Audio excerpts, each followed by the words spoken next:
So I'm gonna be starting a new series where I break down some cool either movie scenes or podcast studios or YouTube studios, and I wanted to kick off this first episode with Peter McKinnon because he's got a pretty cool setup. This is what we're looking at right now. So in this shot, I try to look at where the key light is, and then if there's a hair light, and then any practicals, what they're doing. But also there's a lot of cool stuff happening in the decor. So first thing is the key light. The key light, just look at the nose. So wherever the nose is going to show you where the key light is. And we can also see the kicker right there in his eye. So it's off to his left in the front. And we're getting a nice little Rembrandt triangle right here from the light. So the light source is coming from this side. We can also see it hitting this lamp and the hat and everything, and it doesn't look like he actually has a hair light hitting him at all, even though he's got those two big lights behind him. You don't really see a hair light, so there's nothing there for hair light, but he does have this background light hidden like where the shelves are. But maybe it's not that light, because we can also see the shadow, like there's light coming from this way hitting the clothes and then making the shadow on this side. So maybe this is a light off to the side, and then this light source is doing all this stuff on this wall, and then I think this is a light source hitting this wall from above, doing that. So that's pretty cool. So that's all for the lighting. But for the decor stuff, this is kind of cool because I've never seen this before. He's got so many foreground elements. He's got his laptop. He's got maybe this little card reader or charger or something. I don't know what that is. Some keys. And then he's got another layer. So like this is the front layer, and then his desk layer of his phone and his hat. And then he's got all this stuff going on in the background. He's got even like a little desk back there, I think. This stuff on it, and then a little chair, a little couch and stuff going on. And then he's got these two huge lights that aren't actually doing anything, but they look cool. So yeah, and then this lamp here is just like right in the front. This is so cool. So now what I'm going to do is I'm going to rebuild this in Satellite 3D, and then just kind of we're going to see what all the lights are actually doing, and if you get any inspiration for it for your studio.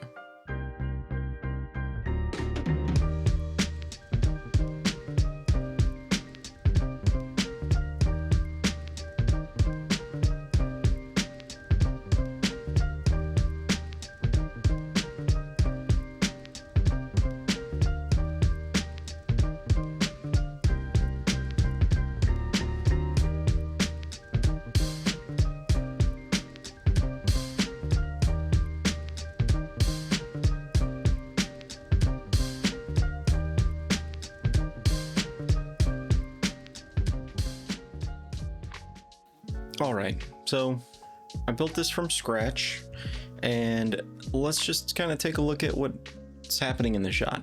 So I sped all that up, but let me know in the comments if you want to see that whole process and me talking about it while I build it, or if you just want a condensed version when it's all done. So the first thing I saw was the aspect ratio wasn't a 16:9 like the normal aspect ratio that's on all the full frames. It's like 2.39 by 1, which is more like what movies are shot on, that aspect ratio. This didn't have 2.39, but it had 2.4, so I did that instead. And I chose a 24 millimeter, which I think fit pretty well. I usually would say a 35 might be better, but it kind of captures the whole space and it looks really cool. So let's go with that. Let's go with the 24. The one thing I think was so cool that Peter's doing is he has these like foreground elements. I'm pretty sure there's like a little shelf for the desk, and he's got some stuff there. It looks so cool. I've never really seen that done before. But he has like his like lamp in here. I have a phone and some other random objects just because I don't have those 3D models. Maybe I'll get some later. He has these two lights behind him that aren't really doing anything. They kind of just look cool. So I'm just turn those up a little bit more. I think they're warmer too. So let's warm them up. But Yeah, they're not hitting him. He doesn't have an actual hair light on him, but I don't think he really needs it because it's already being separated by the background. Yeah, in the key light position, we have it giving him a nice little Rembrandt triangle there. Maybe more loop lighting than that, but it looks pretty much about right. This light was really hard to figure out. It's doing something. Maybe I got the wall wrong, but and it looks like it probably has a diffuser. It might be those lights up top, kind of like this one. This one is giving us this like little warm kind of thing coming down, and then this lamp I put in here because I didn't have a light that kind of did that, so I just put a lantern instead. But got the job done. But yeah, this is pretty cool. This is my little breakdown. If you have any more questions, let me know in the comments.